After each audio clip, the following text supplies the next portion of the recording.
killer with murder.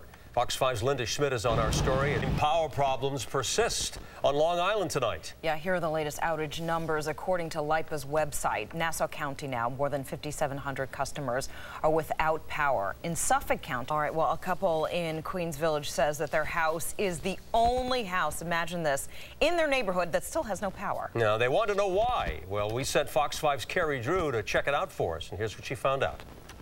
All right, let's head to D.C. now, and President Obama holding his first post-election press conference. And, of course, there was plenty to discuss. And Fox's Craig Boswell reports from Washington for us right now. Meantime, we've learned tonight that President Obama will be touring New York City tomorrow to view the ongoing recovery efforts from Sandy. And that's that. We have more to tell you about. The news at 5 is just getting started tonight.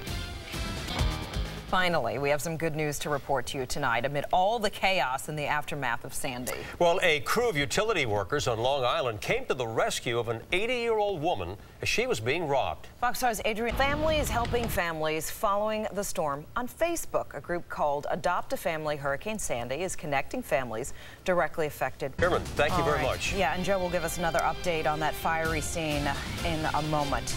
We'll be right back. Arrested Stephanie Rose Bon Jovi at her college in upstate New York today. Jill Nicolini is here with more. Jill. Yes, good evening. The 19-year-old daughter of rocker Jon Bon Jovi. Well, parts of Lower Manhattan struggling to get business back. Okay, so while most of Manhattan is back up and running following Hurricane Sandy, the financial district is still struggling. They are. Fox 5's Tiwa Chang shows us how.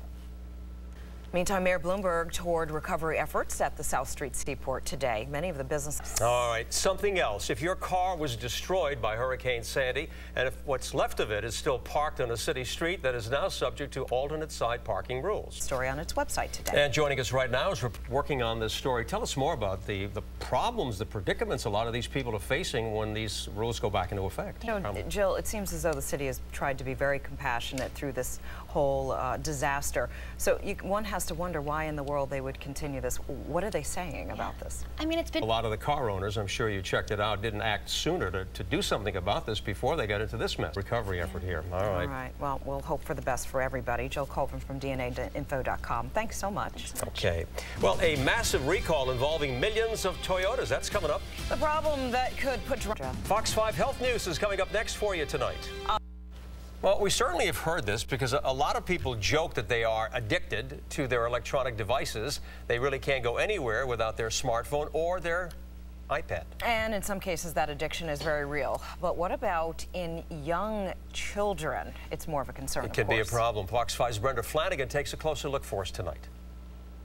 All right, joining us now is Fox News Senior Managing Health Editor. You know, it's you can see both sides because kids can learn an awful lot from the iPads, but at the same time, what both sides? Absolutely, no and just highly inappropriate. Yeah. Not to go on too long with it, but it is difficult for a lot of parents because you know you've got a lot of influence out there. You got media, you got other kids, and so forth. You know what? It's tough to somewhere. Okay, let's talk about this survey now. A lot of people says who are sick, who don't feel well, they're still going to work. I think we've heard about well, this. Well, two things about the survey. There you go. So that's okay. Well, that's good. Some people have trouble with that. I don't know who they are. Do you want some of this? Yes, it is.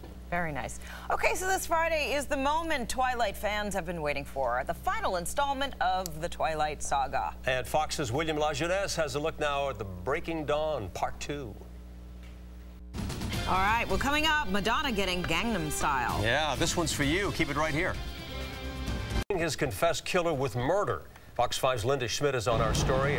Power problems persist on Long Island tonight. Yeah, here are the latest outage numbers. According to LIPA's website, Nassau County now, more than 5,700 customers are without power. In Suffolk County, finally, we have some good news to report to you tonight amid all the chaos in the aftermath of Sandy. Well, a crew of utility workers on Long Island came to the rescue of an 80-year-old woman as she was being robbed. Fox 5's Adrian. Chairman, thank you very much. Yeah, and Joe will give us another update on that fiery scene in a moment. We'll be right back. Arrested Stephanie Rose Bon Jovi at her college in upstate New York today. Jill Nicolini is here with more. Jill. Yes, good evening. The 19-year-old daughter of rocker. Well, parts of Lower Manhattan struggling to get business back.